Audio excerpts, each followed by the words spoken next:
오늘 함께 하나님의 놀라운 묵시 예언의 말씀을 전했던 이 나훔은 BC 661년부터 612년, 그렇게 오랜 세월은 아니지만 이 아수르라고 하는 나라의 포로로 잡혀가서 그곳에서 하나님의 말씀을 받고 이제 이스라엘 백성들을 처절하게 짓밟았던 아수르의 멸망을 심판하실 예언자로 하나님이 사용하셨던 예언자가 바로 나훔입니다. 우리는 이 요나에 대해서는 여러 설교도 듣고 좀 알고 있지만 나훔에 대해서는 좀 생소하게 느끼는 경우가 참 많이 있습니다. 어떤 면에서 요나서는 나훔의 예언이 있기 전 하나님의 역사라면, 나훔은 요나가 회개시킨 그 나라를 결국 하나님은 그 죄악을 물어 진멸시켜가는, 그래서 어떤 면에서는 요나서의 후편이 나훔서라고 이해하고 읽으면 훨씬 더 이해가 좋을 겁니다. 요나의 회개의 메시지를 듣고 회개한 니느웨의 백성들, 그러나 세월이 지나면서 은혜의 가치는 잃어버리고 여전히 그들은 악했고 여전히 그들은 주변 나라를 짓밟았습니다. 하나님이 잠시 잠깐 그들을 통해 북왕국 이스라엘을 징계하셨으나 150년이라는 세월이 지나가면서 아수르의 니느웨 성의 백성들은 악해질 대로 악해졌습니다. 그때 하나님은 이 나훔이라는 사람을 세워서 아수르, 즉 니느웨의 성을 하나님이 심판하실 것을 경고하시는 메신저로 사용하고 있습니다. 니느웨의 그 강력하고 아무도 무너뜨릴 수 없는 난공불락의 성을 쌓고 당시에 얼마나 넓은 땅을 정복하면서 그들은 부와 영화를 누렸는지 모릅니다. 그런데 놀랍게도 그들은 하나님의 선자들의 예언대로 바벨론이라고 하는 신흥 제국에게 짓밟히게 되고 그 아수르는 무너지고 피폐해지는 비극의 장소가 되어버리는 사건을 성경은 우리에게 소개해 주고 있습니다. 아수르 그들이 짓밟았던 민족이 얼마며 아수르 그들이 죽였던 사람들은 얼마나 많은지, 오늘 나훔은 그를 불러서 말씀을 전하게 하신 하나님이 어떤 하나님인가를 나훔서 1장 1절부터 3절에 이렇게 증거하고 있습니다. 니느웨에 대한 경고, 곧 엘고스 사람 나훔의 묵시의 글이라. 여호와는 질투하시며 보복하시는 하나님이시라. 여호와는 보복하시며 진노하시되 자기를 거스리는 자에게 여호와는 보복하시며 자기를 대적하는 자에게 진노를 품으시며 여호와는 노하기를 더디하시며 권능이 크시며 벌 받은 자를 결코 내버려 두지 아니하시는 하나님이라고 선포하고 있습니다.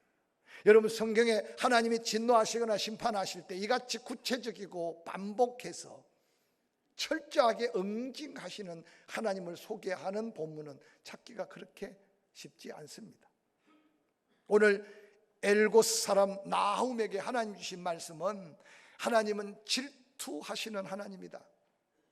그래서 하나님 앞에 이스라엘 백성들에게 가장 큰 죄로 여기는 것은 은혜는 하나님께 받고 예배는 바알과 아세라 제단에 드리는 그 우상 숭배를 하나님은 가장 큰 죄로 여겼습니다. 그래서 하나님을 하나님으로 알고 하나님을 하나님으로 믿는다면 우상을 세우지도 말고 우상 앞에 절하지도 말라고 십계명에 하나님과 관계 속에 처음으로 도전하는 말씀인 걸 기억하십니다. 우리는 그 하나님을 압니다. 그런데 오늘 나훔을 통해서 말하기를 그 하나님은 질투만 하시는 게 아니라 철저하게 보복하시는 하나님, 보복하시되 진노하시면서 하나님을 거스리는 자에게 반드시 그 죄가를 물으시는 하나님이라고 증거합니다. 뿐만 아니라 세월이 지난다고 해서, 환경이 바뀐다고 해서, 세대가 지나간다고 해서 하나님의 그 진노를 미루거나 때로는 그 진노를 내려놓지 않는다는 사실을 경고하고 있습니다. 예전에 악한 자를 하나님이 돌아보시고 끝까지 징계하셔서 악과 선을 구별하시고 진리와 비진리를 구별하시는 하나님을 오늘 나훔은 그들을 짓밟고 포로로 잡아간 아수르 땅에서 하나님의 받은 말씀을 외치고 있는 그의 외로운 외침을 짧은 1장, 2장, 3장에서 기록하고 있습니다. 하나님이 흔드시면 산이 흔들리고 하나님이 흔드시면 그 강력한 니느웨의 성도 바람같이 날아가 버릴 하나님의 심판 앞에 외치는 나훔의 외침은 그 시대만을 바라보고 외쳤던 외침이 아니기에 오늘 말씀을 기록하고 있습니다. 질투하신 하나님에 대하여 신명기 32장 21절 모세는 이렇게 외칩니다. 그들이 하나님이 아닌 것으로 내 질투를 일으키며 허무한 것으로 내 진노를 일으켰으니 나도 백성이 아닌 자로 그들에게 시기가 나게 하며 어리석은 민족으로 그들의 분노를 일으키리라고 말씀하셨습니다. 하나님은 늘 사랑의 하나님, 긍휼의 하나님, 자비가 많으신 하나님인 걸 압니다. 그런데 그 하나님의 사랑을 버리고 그 하나님의 긍휼하심을 배반하고 하나님이 백성 아닌 것처럼, 아니 하나님이 하나님 아니라고 우상 앞에 엎어러지며 어리석게 살아가는 그들을 하나님께서 분노하시면서 징계하시는 하나님이 질투하시는 하나님이라고 모세를 통해 이스라엘 백성들에게 증거하고 있습니다. 선지자 나훔을 통해 선포하시는 하나님, 그 하나님, 나훔서 1장 12절은 이렇게 구체적으로 말합니다. 여호와께서 이같이 말씀하신다. 그들이 비록 강하고 많을지라도 아수르의 군대, 난공불락의 니느웨의 성, 근데 반드시 멸절당하리니 그가 없어지리라. 내가 전에는 너를 괴롭혔으나 다시는 너를 괴롭게 아니할 것이라. 이제 내가 지은 그의 멍에를 내가 깨뜨리고 내 결박을 끊으리라. 나 여호와가 내게 대하여 명령하나니 내 이름이 다시는 전파되지 않을 것이라. 내가 내 신들의 집에 새긴 우상과 부은 우상을 멸절하며 내 무덤을 준비하리니 이는 내가 쓸모없게 되었습니다. 볼지어다 아름다운 소식을 알리고 화평을 전하는 자의 발이 산 위에 있도다. 유다야, 내 절기를 지키고 내 서원을 갚을지어다. 악인이 진멸되었으니 그가 다시는 내 가운데 통행하지 아니하리로다 하시면서 하나님은 멸망당할 아수르 앞에, 또한 아수르에게 지금 벌벌 떨고 있는 유다 백성을 향해 하나님은 나훔을 통해서 심판의 메시지와 소망의 메시지를 전가하고 있습니다. 나훔이라는 이름의 뜻은 위로자라는 이름입니다. 하나님의 그 엄중한 심판 앞에 나훔은 남아있는 유다 땅에 있는 이스라엘 백성들을 위로하고 있는 말씀이 오늘 본문 속에 등장하고 있습니다. 여호와 하나님은 악에 대해서 철저하게 심판하시고 우리의 삶 속에 선과 악을 구별시켜 진리와 비진리를 드러내게 하시는 하나님이 바로 이스라엘 지금 유다 백성과 함께 하신 하나님이라고 증거합니다. 이 세상 살아가는 수많은 사람들, 하나님의 존재에 대한 관심도 갖지 않고 그 운명이 하나님의 손에 있다는 걸 인식하지 않지만 하나님은 절대 주권으로 한 개인의 인생뿐만 아니라 한 민족의 역사를 주장하고 계신다는 사실을 다시 한번 일깨우면서 우리 개인뿐만 아니라 구원받은 저와 여러분이 나라와 민족 앞에 어떤 사명감을 가져야 할지 다시 한번 기억하는 이 3월 한 달 하루하루가 되기를 주의 이름으로 간절히 축원합니다. 오늘 이사야가 선포한 이 말씀은 두 부류의 사람들에게 선포한 말씀입니다. 하나는 니느웨의 사람들, 즉 아수르 사람들이고 하나는 그 아수르 때문에 두려워 떨고 있는 유다 백성들에게 전하는 말씀입니다. 아수르가 BC 722년 북왕국 이스라엘을 완전히 다 진멸시켜서 성경 속의 북왕국 이스라엘은 아수르의 전쟁으로 인해 나라가 완전히 패망합니다.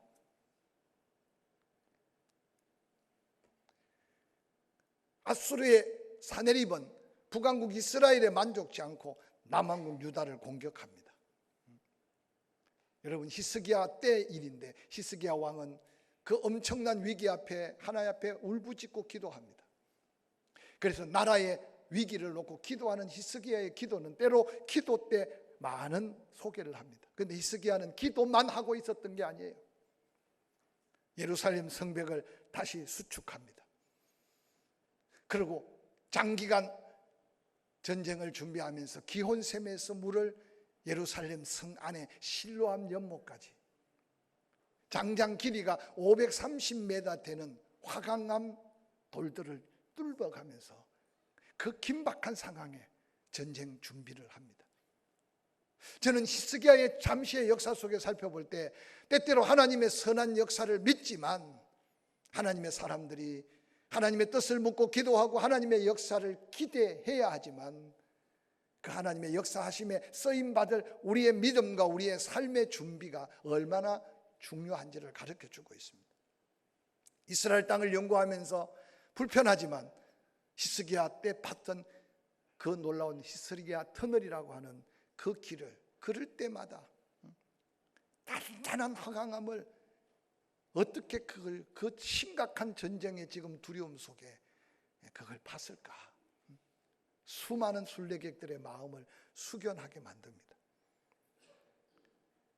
니느웨의 백성들에게는 이제 망할 것이라는 확실한 메시지를 나훔을 통해 선포하지만 그들을 괴롭혔던 나나 그 이름을 다시 들을 수 없을 것이다.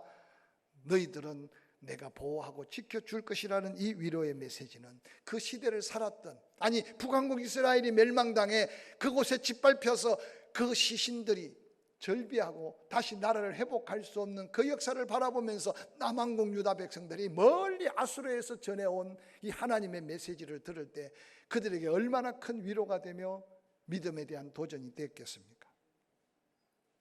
아무리 강한 성 니느웨의 성, 아무리 강한 군대 아수르의 군대라도 하나님 앞에 추풍낙엽처럼, 오늘 나훔서 2장 8절은 이렇게 기록하고 있습니다. 니느웨에는 예로부터 물이 모인 곳 같더니 이제 모두 도망하니 서라 서라 하나 돌아보는 자가 하나도 없도다. 니느웨의 성을 공략한 사람들은 은을 노력하라 금을 노력하라, 그 저축한 것이 무한하고 아름다운 기구가 풍성하구나 난리가 났지만 니느웨가 공허하였고 황폐하였도다 라고 증거하고 있습니다. 당시 아수르의 수도 니느웨는 세계에서 가장 부유한 성이고 세계에서 가장 그 당시 화려한 성이었고 문나라를 지배하여 얻어들인 수없는 재물로 얼마나 든든한 성을 세웠는지 모릅니다. 지나가는 티그리스 강, 유브라데스 강 그 풍족한 수원을 가지고 약 4,500m가 되는 그 큰 성둘레에 해저라고 하는 물로 방어책을 만드는 깊은 물 웅덩이를 뺑 둘러 만들어서 전쟁의 위험이 있으면 그 유브라데스 티그리스 강의 물을 그곳에 집어넣기만 해도 그 누구도 그 성을 공격할 수 없는 난공불락의 완벽한 성이 니느웨의 성이었습니다.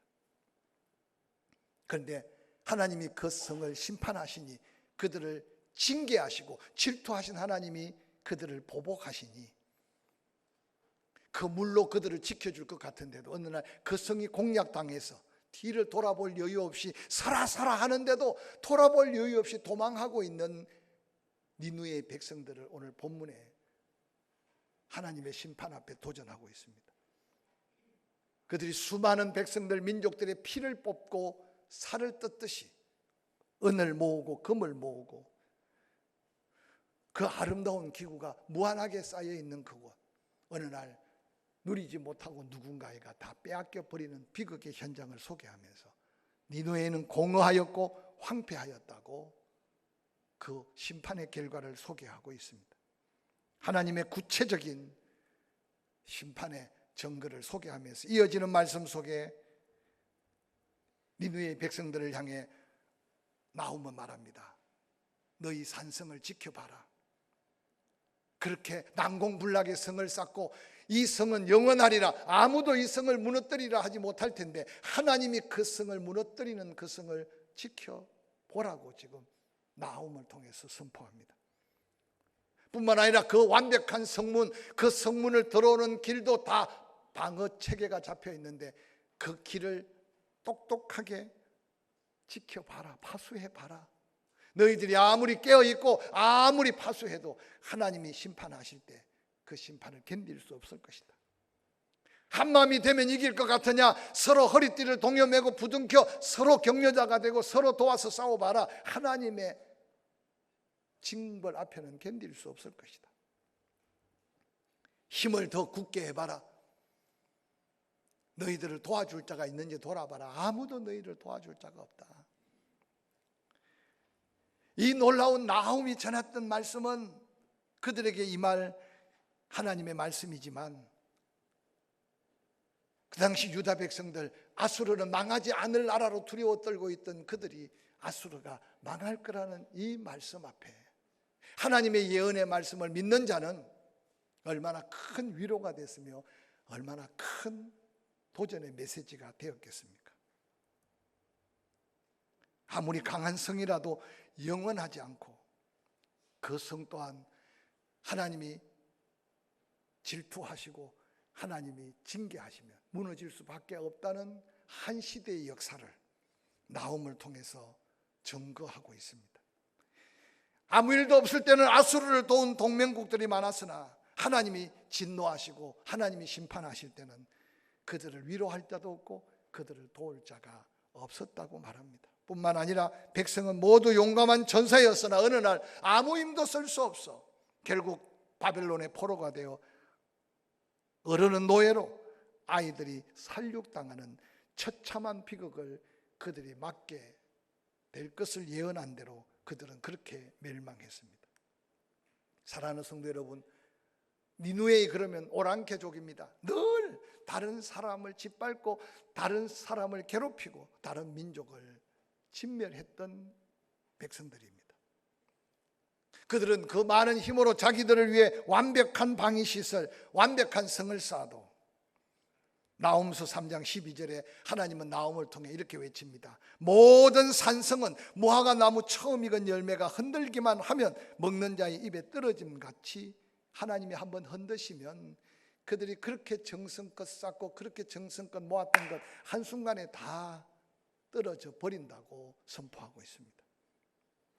내 가운데 장정들은 여인 같고 내 땅의 성문들은 내 원수 앞에 넓게 열려있다. 빗장들은 불에 타고 있다고 말합니다.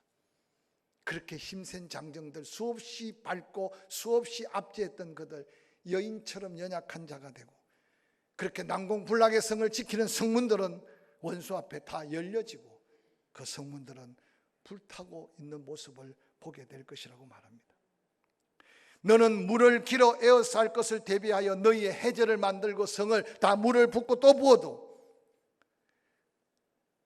한쪽에 구멍난 산성들을 경고하기 위해 진흙을 비벼서 그 진흙을 구워 다시 성을 쌓으면 쌓을 것 같지만 그 진흙 가마에 불이 너를 살을 것이라고 말합니다.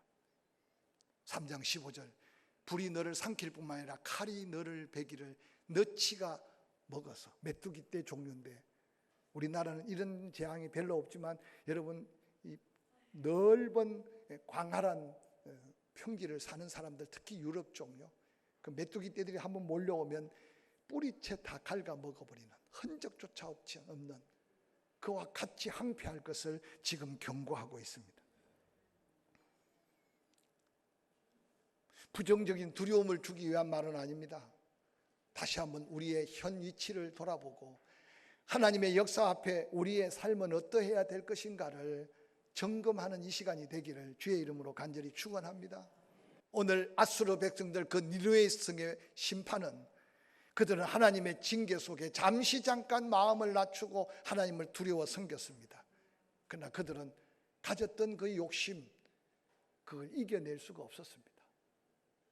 그래서 신약 성경에는 욕심이 하나 둘 더해지면 죄가 하나 둘 더해지고 하나 둘 더해지는 죄는 결국 사망의 심판으로 이어진다고 경고하지만 혹여라도 여러분 내가 욕심을 갖고 사는지 마음을 비우고 사는지 여러분 심령을 점검할 수 있는지 한번 돌아보시길 바랍니다. 그렇게 오만방자했던 아수르 그 니누웨 성의 사람들 나훔서 3장 15절은 그렇게 말합니다. 마지막 너가 메뚜기같이 스스로 많게 할지어다. 내가 내 상인을 하늘의 별보다 많게 하였으나 너치가 날개를 펴서 날아감 같고 내 방백은 메뚜기 같고 내 장수들은 큰 메뚜기 떼가 추운 날에 울타리에 깃들였다가 해가 뜨면 날아감 같으니 있는 곳을 알 수가 없다. 너무 어려운 표현을 했는데 다 메뚜기 떼에다가 비교했어요. 너희들이 북왕에서 수많은 포로를 잡아오고 너희들의 인구가 커지고 땅이 넓어져도 너희들이 볼 때는 강한 나라 아수르, 너희들이 볼 때는 용사가 많은 아수르, 너희가 볼 때 모든 나라를 더 다스리고 지배할 아수르 같지만 내가 너희를 볼 때는 사람을 더해도 메뚜기 떼같이 밖에 보이지 않는다. 그 메뚜기 떼가 구체적으로 상인들이 하늘의 별보다 많게 했다. 한동안 하나님이 그 아수르를 용서하고 축복해서 엄청난 부귀영화를 가져올 수 있도록 잠시 복을 줬다. 그러나 너치가 날개를 펴서 날아감 같다. 메뚜기 떼의 또 한 종류입니다. 사랑하는 성도 여러분, 우리의 삶 속에 자족함이 어디까지며 감사할 수 있는 축복이 어디까지인지 끊임없이 돌아보시길 바랍니다. 다 부유할 수 있겠습니까? 다 차고 넘칠 수 있겠습니까?